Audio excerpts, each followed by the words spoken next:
네, 좋은 아침입니다. 모닝쇼 이건입니다. 자, 뉴욕 증시 하루 쉬어갑니다. 자, 그런 가운데 유럽 증시만 열었었습니다. 자, 유럽에서도 또 다 연 것도 아니었고요. 여기 보시게 되면 이제 영국만 좀 쉬어가게 되고 개장된 독일과 프랑스 같은 경우에는 상승하는 흐름들을 보여줬습니다. 뭐 경제지표 나오는 부분들이 좀 있었었는데요. 잠시 후에 좀 가볍게 좀 말씀을 드리도록 하겠고요. 그리고 또 간밤에는 미국 증시가 휴장이 돼 있는 동안 종목에 대한 이슈보다는 전반적인 글로벌 이슈가 훨씬 더 많은 모습이었습니다. 그래서 오늘은 특징주보다는 헤드라인을 평소에 3개에서 4개 정도 늘려서 관련된 내용들 보겠습니다.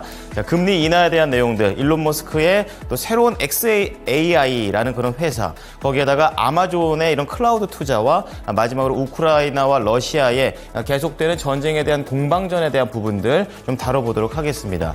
자, 오른쪽으로 넘어오시게 되면 국내와 관련된 내용들이 이렇게 핵심들만 뭉쳐져 있는데요. 자, 아랍에미리트 대통령 오셨죠? 이제 관련해가지고 어떠한 쇼핑을 할지 지금 재벌 총수들이 총출동한 그런 모습들 나오고 있고요.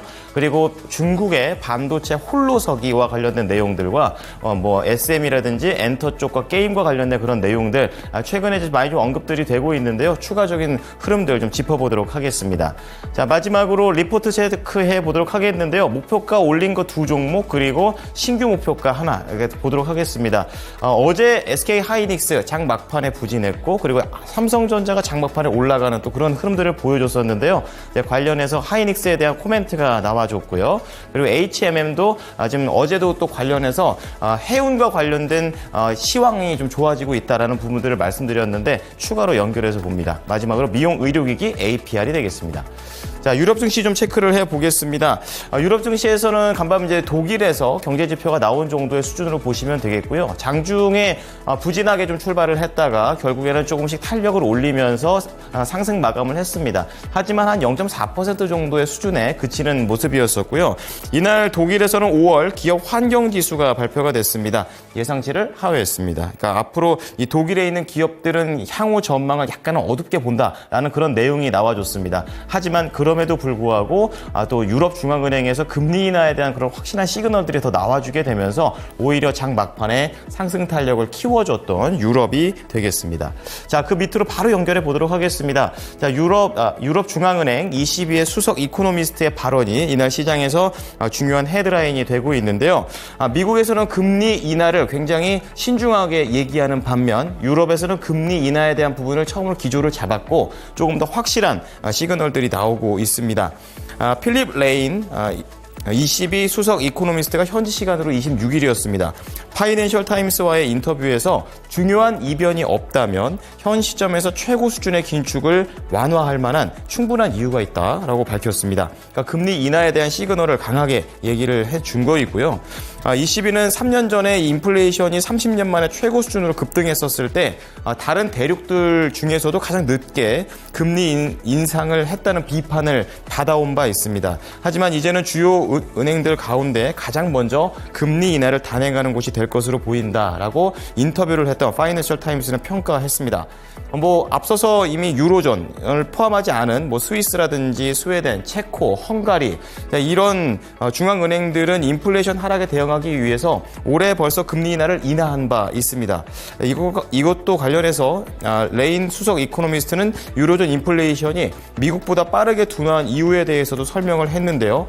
아무래도 러우 전쟁이었다라고 얘기를 하고 있습니다. 이로 인해서 에너지 충격이 촉발이 됐었고 이런 것들이 경제에 큰 타격을 받았다고 얘기를 하게 되면서 금리 인하의 시작의 첫 단계라는 관점에서 보면 통화정책이 인플레이션을 적기에 낮추는데 기여했다는 걸 보여주고 그런 의미에서 유럽은 성공적으로 대응을 하고 있다라고 자체 평가를 내렸습니다.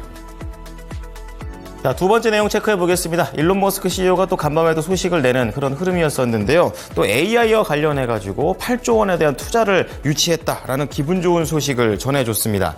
자, 현지 시간으로 27일이 되겠습니다. XAI의 기업 블로그에 따르면 이 회사는 최근에 자금 조달에 성공한 사실을 발표하게 돼서 기쁘다고 얘기를 했고요.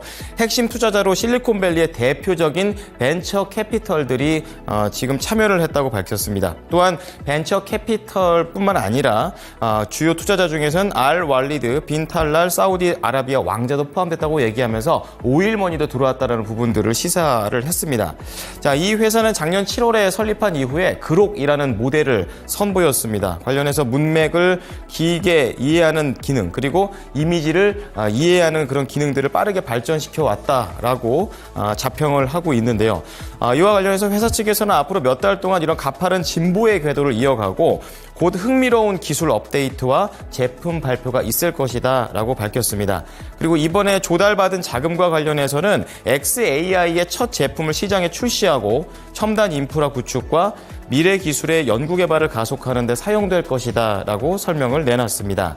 자, 머스크는 xAI의 이 블로그 게시물에 답글을 하나 좀 달았는데요. 이 사전에 평가된 기업 가치가 180억 달러가 됐다. 그러니까 우리나라 돈으로 24조 원이 넘었다. 이렇게 좀 얘기를 하고 있고요. 이거를 보도를 냈던 로이터 통신에 따르면 이번 투자 유치로 인해서 이 회사의 사후 기업 가치가 240억 달러, 더 높죠. 32조 7천억 원이 되겠습니다. 이 정도까지 육박할 수 있게 됐다라고 얘기를 내놨습니다. 자, 세 번째 체크해 보겠습니다. 자, 이번엔 클라우드 쪽입니다. 이제 아마존이 유럽 진출한다라는 그런 내용이 되겠습니다. 로이터 통신에 따르면 현지 시간으로 28일이었습니다. 아마존의 컴퓨팅 사업부인 AWS는 유럽에서 클라우드 서비스를 강화하기 위해서 이탈리아 내부에 이 데이터 센터 사업 확장을 계획했다라고 밝혔습니다. 소식통에 따르면 투자 규모와 위치를 두고는 이 당사자들 간의 아직 논의가 진행 중에 있다라고 얘기를 했고요. 그 중에 한 사람은 아마존 웹 서비스가 밀라노에 있는 현재 사이트를 확장을 하거나 아니면 새 사이트를 구축하는 쪽으로 방향을 잡은 것 같다라고도 얘기가 나와줬습니다. 지금 아마존 측과 그리고 이탈리아 산업부 쪽에서는 즉각적인 논평은 현재 안 나와 있는 좀 따끈따끈한 내용이 되겠고요. 분석가들과 경영진 측에서는 인공지능에 대한 관심 자체가 2,700억 달러 규모의 클라우드 인프라 시장에서 성장의 반등을 주도할 수 있게 됐다. 그래서 대기업 고객이 작년에 잠시 중단을 한 바 있었지만 클라우드 컴퓨팅에 대한 이런 지출이 다시 한번 시작됐다라고 긍정적인 내용을 내놨습니다. 자, 마지막 보겠습니다. 전쟁과 관련된 그런 내용인데요. 우크라이나가 러시아를 또 치는 그런 내용이 되겠고, 서방의 이런 전문가들은 이러한 부분들에 대해서 우려를 했다 정도의 그런 내용이 되겠습니다. 현지 시간으로 26일입니다. 블룸버그 통신 측과 또 다른 기타 외신 등에 따르면 우크라이나가 지난 23일 밤에 러시아 남부 흑해 연안에 있는 그런 지역의 보로네시 DM 시스템, 이게 이제 장거리 조기 경보 레이더가 되겠습니다. 이것을 드론으로 공습했다. 라는 그런 내용이 나왔습니다. 자, 우크라이나군 당국자들은 24일 오전에 언론 인터뷰를 통해서 우리 영토와 러시아가 점령 중인 크림반도를 관찰할 수 있는 시설에 대해서 공격을 수행했다고 인정했고요. 이와 관련해서 영국 쪽에서는 이 핵무기 레이더 시스템에 대한 공격으로 서방의 경고음이 울리고 있다라고 얘기를 하면서 우크라이나는 핵 기반 시설을 겨냥한 공격은 자제해야 된다라고 경고했습니다. 아무래도 이제 러시아 정부가 자국의 핵 시설 공격과 관련해서는 상당히 좀 도발적인 행위로 좀 받아들이는 부분들이 있었기 때문에 러시아와의 이런 확전이 될 수 있다는 부분이 우려되는다라는 부분으로 시장에서는 해석한 바 있습니다. 자, 이렇게 네 가지 헤드라인 좀 보셨고요. 이어서 미국 현지 좀 연결해서요. 오늘 개장은 안 했지만 그래도 시장에서 나온 소식들이 어떤 것들이 있는지 추가적으로 더 붙여보는 시간 가져보도록 하겠습니다.